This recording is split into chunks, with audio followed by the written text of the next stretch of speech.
Halo semuanya, welcome back to Depan Layar Podcast.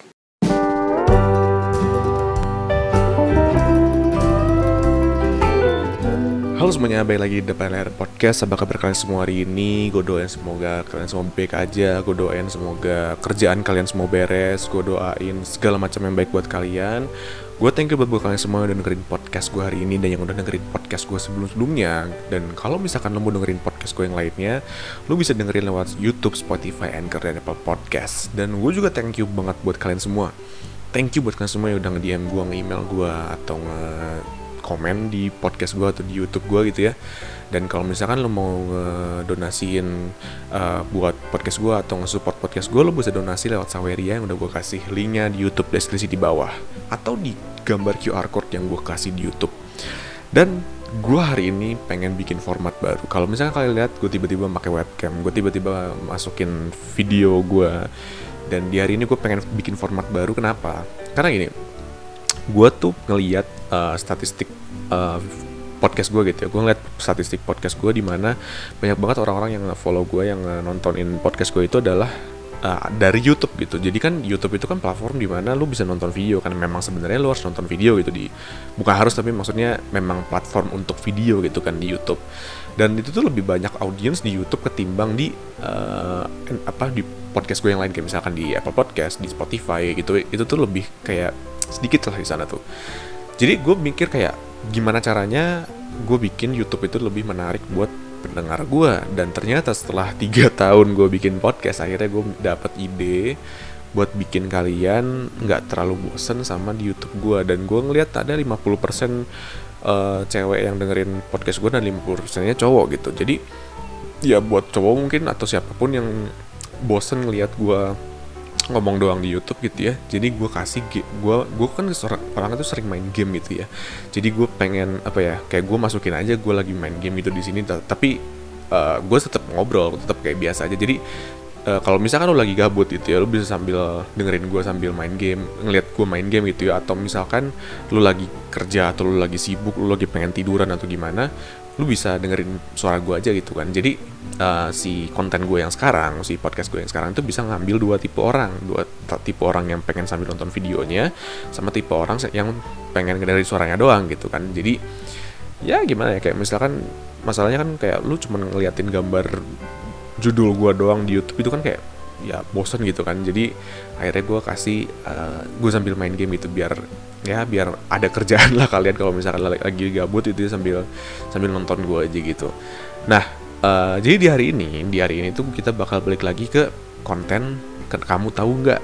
Nah ini konten sebenarnya udah lumayan lama ya, kayak maksudnya pertama kali gue bikin juga kan bulan Juni atau Juli gitu kalau nggak salah. Dan ternyata waktu itu tuh gue nggak lanjutin lagi gara-gara ternyata gue agak susah nyari topiknya gitu. Dan habis itu yang seperti yang gue ceritain waktu beberapa podcast ke belakang, gue cerita juga kalau misalkan gue lagi istirahat bikin podcast juga kan waktu itu. Tapi sekarang gue akhirnya dapet ide lagi, dapet topik lagi buat ngomongin tentang satu topik ini yang dimana mungkin kalian belum pernah denger gitu ya. Mungkin kalian tuh tahu gitu kalau misalkan hal ini tuh ada di sekitar lu, tapi mungkin lu nggak tahu kenapa alasannya gitu. Jadi di podcast hari ini kita bakal ngomongin, kamu tahu nggak sih kenapa kita itu nggak suka dengan perubahan? Kenapa sih manusia itu nggak suka dengan perubahan gitu ya? Dan gue yakin di sini, gue yakin kalian ini ya yang ngedengerin podcast gue itu mostly kebanyakan adalah orang-orang yang masih muda, sama kayak gue gitu, yang masih umur 20, 19 gitu kan, dan masih ngerasain jadi anak tahun 2000-an atau 90-an gitu. Kayak misalkan ada yang lahir tahun 90 pas, atau mungkin ada yang lahir tahun 2000 sekian, 2001, 2002. Gue yakin ada beberapa dari kalian itu yang udah dengerin podcast gue tuh ya umur-umur segitu gitu. Dan dimana yang namanya, lu tau gak sih kayak orang-orang yang lahir tahun 90-an gitu, orang-orang yang lahir tahun 2000-an, kita pasti ngerti yang namanya, ada yang namanya video game gitu ya, kayak yang lagi lu lihat sekarang gitu kan. Dan yang namanya video game itu kayak lu pasti pernah at least mainin gitu. Kayak maksudnya mungkin lu orang yang nggak terlalu sering main game, tapi at least lu pernah main game gitu. Dan yang namanya game itu kan memang hal baru untuk di anak-anak yang tahun 90-an 2000-an, karena yang namanya game itu baru keluar di tahun segitu gitu. Kayak maksudnya lu balik ke tahun 70, 60 gitu ya. Yang namanya game itu belum ada gitu. Mungkin ada, tapi game yang masih early development gitu loh, kayak game-game yang baru keluar pada zaman itu yang mungkin jauh berbeda sama sekarang gitu kan. Kayak apa ya, kayak Mario Bros atau apa sih yang gue lupa apa sih namanya, yang kayak ada dua gitu kan, ada dua apa tuh, dua garis di bawah sama dua garis, ada garis di atas, ada garis di bawah, terus nanti ada bola-bola dipantul-pantulin gitu. Gue lupa namanya apa, cuma kayak gitulah contoh-contohnya gitu, game zaman dulu gitu. Dan di zaman dulu tuh kan lagi boomingnya yang namanya PS ya, atau nggak Nintendo gitu kan. Dan banyak berita gitu ya, kalau misalkan lu inget zaman dulu, gue inget banget zaman dulu ya, zaman gue masih kecil gitu. Banyak berita tentang, bukan berita sih istilahnya, kayak banyak kejadian di mana orang tua, yang namanya orang tua itu ya, nggak suka dengan video game gitu. Bahkan ada kan banyak tuh orang tua yang bilang kalau misalkan kalian tuh main video game jadinya gini, kalian tuh main game tuh jadinya malas, jadinya nggak meninggalkan kewajiban segala macam gitu. Dan itu kan sebuah hal yang pasti lu sering denger zaman lu mencoba memainkan video game gitu kan. Sampai-sampai kalau misalkan lu sadar, yang namanya seorang anak itu kalau misalkan udah di rumahnya suka dimarahin, gak boleh main game atau main game dibatas-batasin terus gitu kan, akhirnya mereka memutuskan untuk memainkan game itu di luar. Kayak misalkan mereka jadinya ngerental PS atau pergi ke warnet untuk main game gitu. Atau mungkin lu inget zaman-zaman adanya internet di awal 2000-an gitu kan. Kayak pertama kali lu main internet kapan sih? Gue pertama kali main internet itu zaman-zaman gue SD kelas 3 kalau nggak salah, berarti tahun 2009-an mungkin, daerah-daerah segitu. Dan pertama kali kalau misalkan lu sadar, mungkin lu di zaman itu udah mencoba internet gitu ya. Di zaman internet awal-awal tuh orang-orang tuh masih skeptis, kayak maksudnya ini tuh sebuah teknologi yang memberikan dampak buruk gitu kan, karena kan banyak hal-hal buruk di internet gitu kan, kayak pornografi atau kekerasan gitu kan, segala macam lu bisa dapat dari internet gitu. Jadi akhirnya banyak orang yang apa ya, yang akhirnya tuh mereka tuh kayak nggak suka aja dengan internet gitu.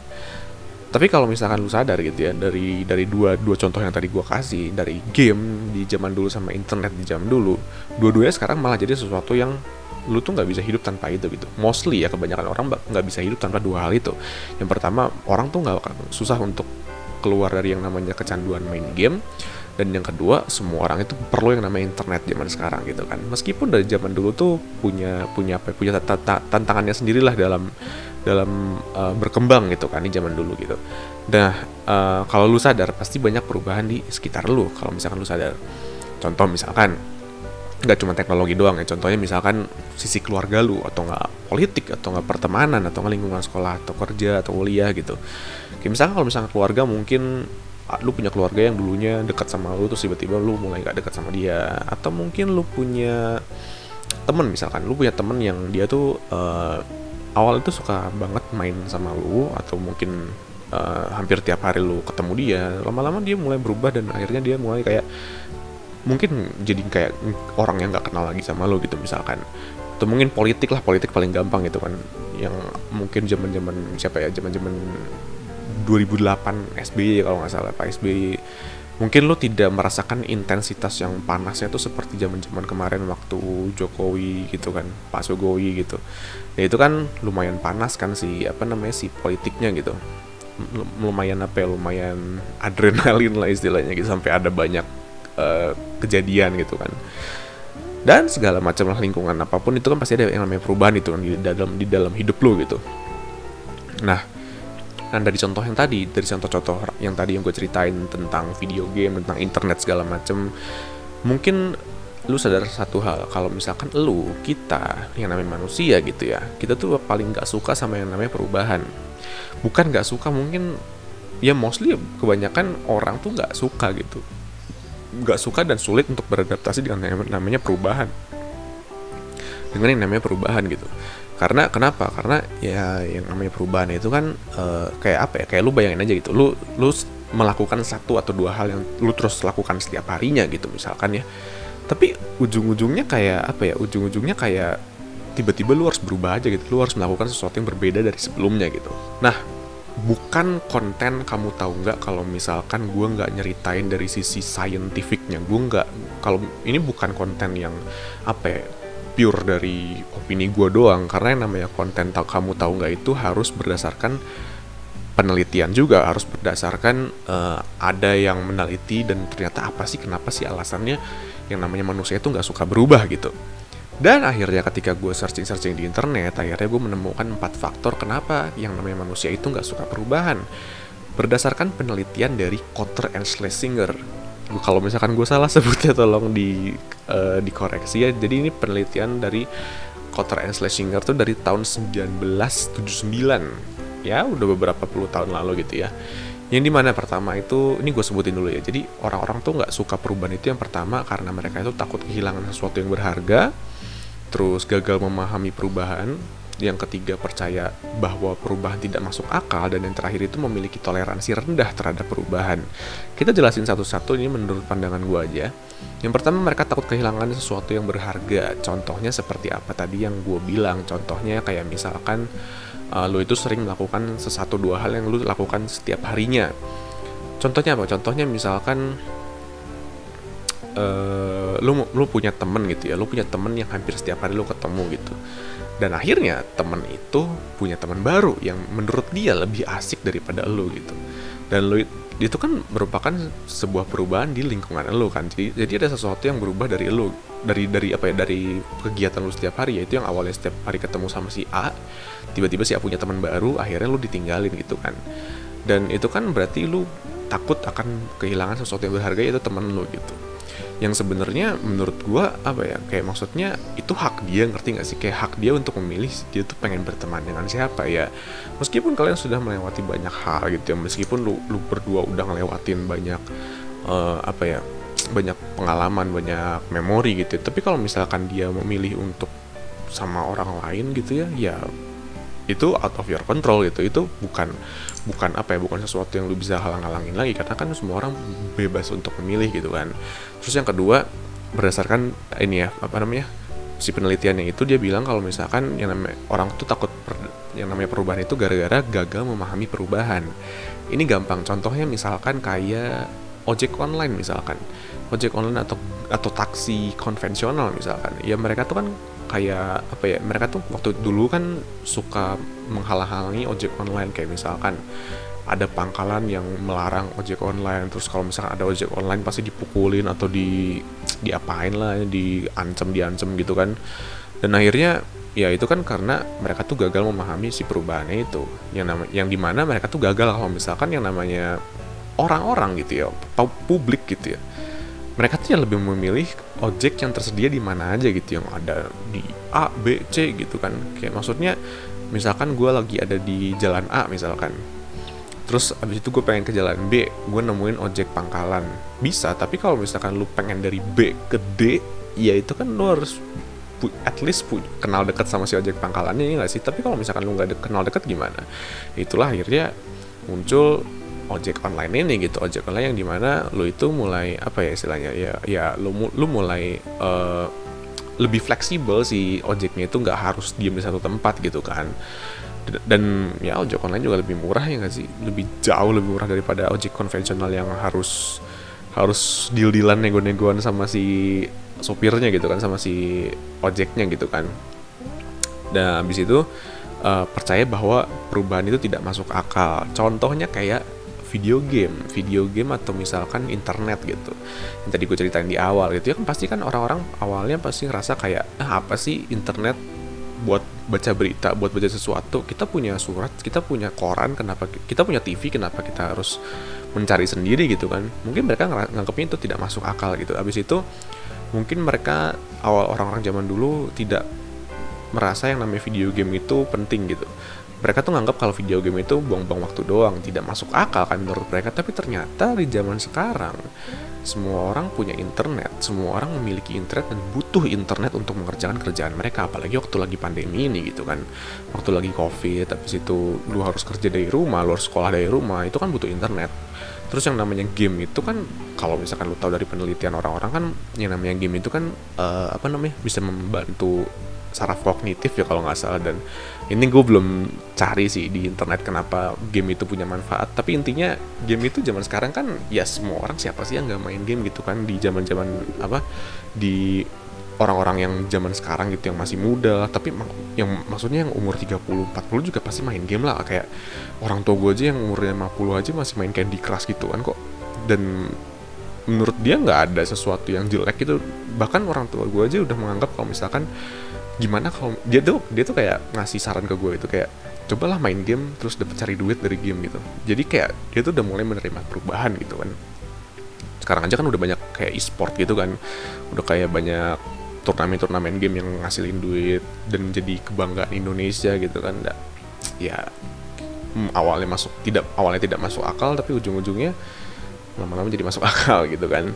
Habis itu yang terakhir, memiliki toleransi rendah terhadap perubahan. Yaitu kita udah tahu lah kayak orang yang sulit berubah itu kan tidak suka skeptik lah. Contohnya misalkan kayak misalkan lu adalah pedagang bakso tahu misalkan, 15 tahun lu berdagang bakso tahu misalkan, terus tiba-tiba ada teman lu yang bilang lu coba deh jualan misalkan all you can eat misalkan, atau enggak apa sih sekarang lagi ngetren apa ya, burger misalkan burger yang murah, terus atau enggak rice box kayak atau apa gitu.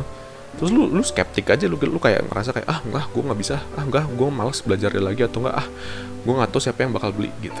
Jadi itu kan kayak toleransi untuk perubahannya itu kecil gitu kan, karena lu udah mulai skeptik duluan sebelum lu mencoba untuk berubah gitu kan.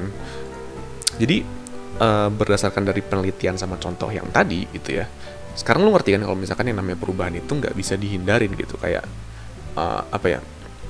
lu cuman butuh waktu untuk adaptasi doang. Lu cuman butuh waktu untuk belajar untuk mengenal si perubahan itu sebelum akhirnya lu menyemplung ke si perubahan itu. Iya nggak sih?